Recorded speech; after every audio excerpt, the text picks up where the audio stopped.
All right, here's the video for rendering. So we have these two pieces of footage that we looked at in class, one from Jordan and one from Diana, both very nice pieces. And I'm going to make a new composition, 1920, 1080, that sounds great. And we can do 30 frames a second. So let's drag in Jordan's piece and Diana's piece. And actually, if we look up here, we can note that they are 12 frames a second. So let's just change that real fast to go to our comp one. And I'm going to hit composition settings. I can also bring that up with Command K. And I'm going to change this to 12. So both 12 frames a second. That's great. Now I will add a mask on top of Diana's piece. Right click, new mask. I'm going to bring this up over here. And so just do a split screen. And the reason why I brought this up on the edge is because when I hit F on the keyboard and I bring up the feather, or if I go into my mask settings and bring up feather, so I'll start to feather. If I had this close to the edge like it was, you can see it's going to feather the edge of our footage. So we want to bring it further away down there. Maybe bring the feather down just a little bit. And we're just going to turn off sound for now. So if I just want to render out 6 seconds, I can hit N on my keyboard. That will bring my work area over here. I'm going to say trim comp to work area. I could also set that length here in the composition settings. So I could change this to any number of seconds that I want. So if I want 4 seconds,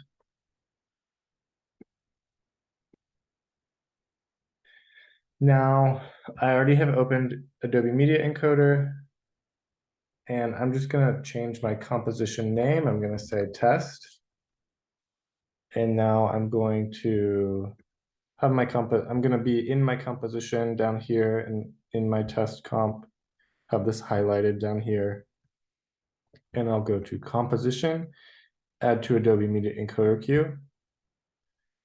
And remember, it usually takes a little bit of time to show up in the queue.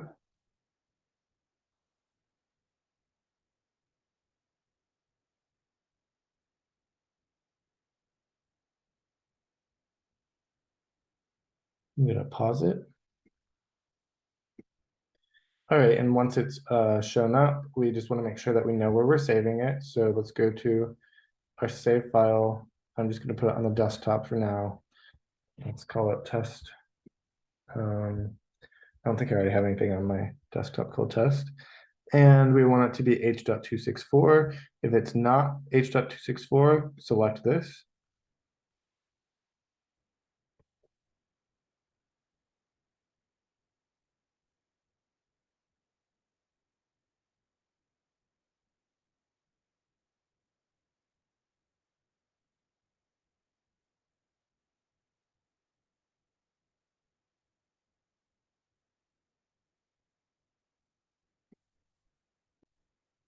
And so this pops up and I can select my format here, select H.264,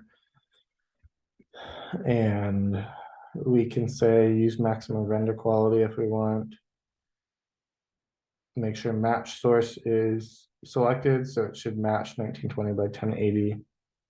Frame rate is 12, that all looks good. We'll hit OK, and we'll hit the green button. And now we have a piece of footage rendered. There is an alternative way to do this. You can go to composition, add to render queue. And I think this depends a bit on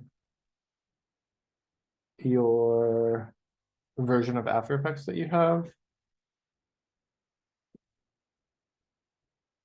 So After Effects, you can't render H.264 for some reason. I think the upcoming version of After Effects, you might be able to. But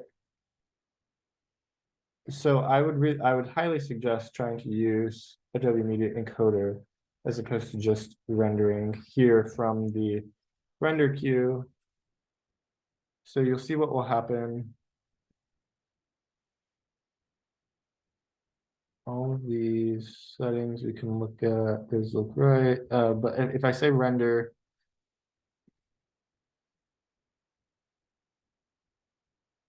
now I'll go to my test.mov. I'm not going to be able to open this directly on the desktop. What I have to do in order to view this file is I actually have to bring it into an editing software. So I can bring it into After Effects or Premiere. And you can see I just brought in my test MOV. I'll make a new comp. And then I can drag that down into it and I can see.